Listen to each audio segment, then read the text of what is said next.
A code, it will mount a brute force attack, trying every possible combination to determine the code's key. Such a task is formidable, as the possible keys for a common encryption system total 70 quadrillion, that's 70,000 billion. It would take a home computer 22,000 years. The thinking machine can do it in just a few seconds. The NSA's supercomputers are the product of a long heritage of cryptologic technology.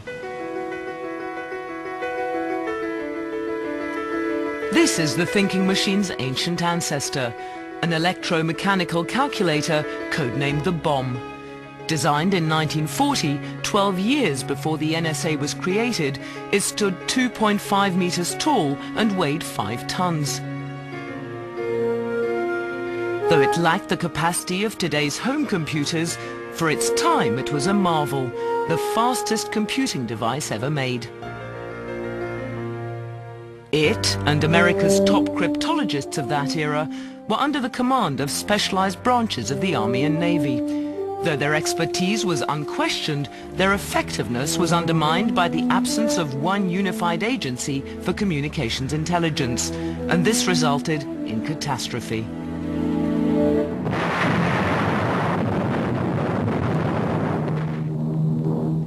Several hours before bombs fell at Pearl Harbor, American codebreakers suspected that a surprise attack was imminent.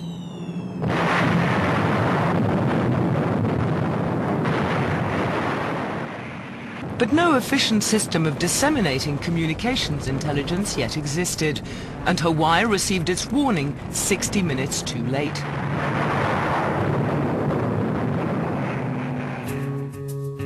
Despite the disaster at Pearl Harbor, the cryptologists would play a pivotal role in World War II. Their feats would pave the way for the formation of the NSA following the war. Key to the Allies' strategy was cracking Nazi Germany's secret code, generated by the German cipher machine, which was called the Enigma. The Enigma instantaneously encrypted typed plain text messages, one letter at a time. As each letter was typed, electrical impulses sent it through a series of plugs and rotors until it appeared in its new enciphered form. It was then written down for radio transmission. A vast number of possible rotor settings allowed each message to be enciphered according to its own unique and presumably unbreakable code. The possible permutations on the machine per letter are 2 to the 280th power. The Germans had no reason to fear that the Allies would invent anything or develop anything that would be sufficient to make that number of permutations solvable. Fortunately for us, they were wrong. The Allies' answer to Enigma was the bomb, conceptualized by the Poles, designed by the British, and built by the Americans. It was able to rapidly test all possible rotor settings and determine the key for each individual message. Early in the war, German U-boats ruled the Atlantic, so the cryptologists targeted radio signals encrypted by Enigma, which contained the submarine's locations. These signals would be intercepted by a worldwide network of listening posts. The intercepted signals were then transcribed and rushed to Washington, where cryptanalysts fed the data into one of 120 bombs for deciphering.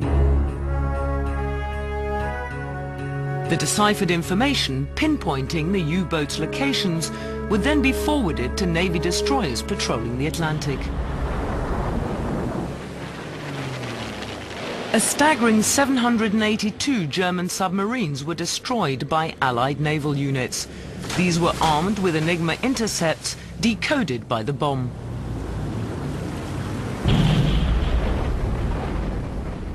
I think its contributions to the war in the Atlantic against the submarines was absolutely essential to winning the war. If we had not ended the German submarine threat, the United States would never have been able to send enough men and materiel to Europe to fight the Germans.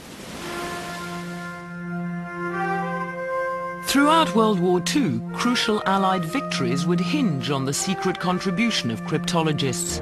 In the war against Japan, their challenge was to break a complex numeric code known as JN25. Unlike Enigma, JN25 would be broken not by technology, but by sheer brain power. The work against the Enigma was largely machine-based. The work against JN25, which was a paper and pencil code, required sweat-of-the-brow paper and pencil analysis. No computers, no handheld calculators. They used strictly mathematical theory. It was mostly analysis of patterns based on the intercepted messages themselves. Tremendous intellectual feat. With JN25 broken, American cryptologists applied their intellect to deadly effect. Armed with decoded JN25 intercepts, Admiral Chester A. Nimitz held a critical edge in the war against Japan.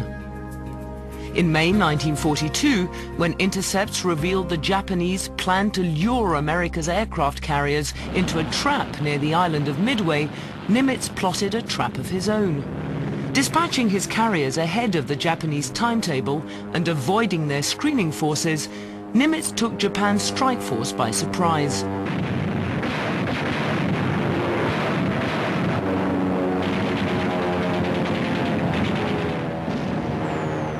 For the Japanese Navy, this was its first defeat in over 300 years.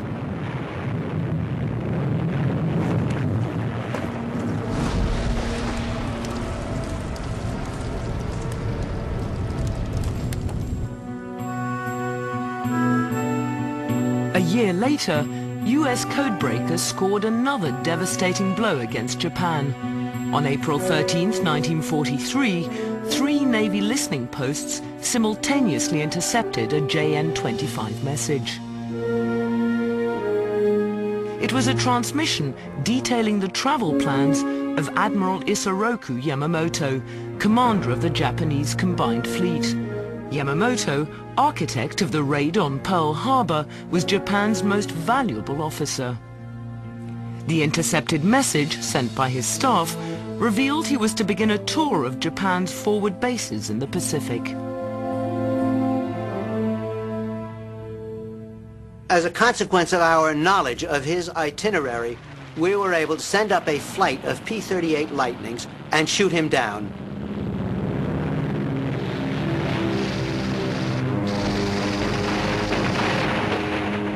The mid-air assassination of Admiral Yamamoto was the most dramatic single episode ever to take place as a consequence of code breaking. It was in effect as if the United States had lost General Marshall, General Eisenhower, and General MacArthur all rolled into one. As Japan mourned its fallen leader, cryptologists focused their efforts once again against Germany. In the autumn of 1943, the United States and Britain were planning a risky cross-channel attack against Nazi-occupied France. But the Allies knew that the Germans had been fortifying the French coast for 2 years, expecting just such an invasion. In order for D-Day to succeed, Supreme Allied Commander Dwight Eisenhower needed precise information on Germany's defenses and strategic intentions.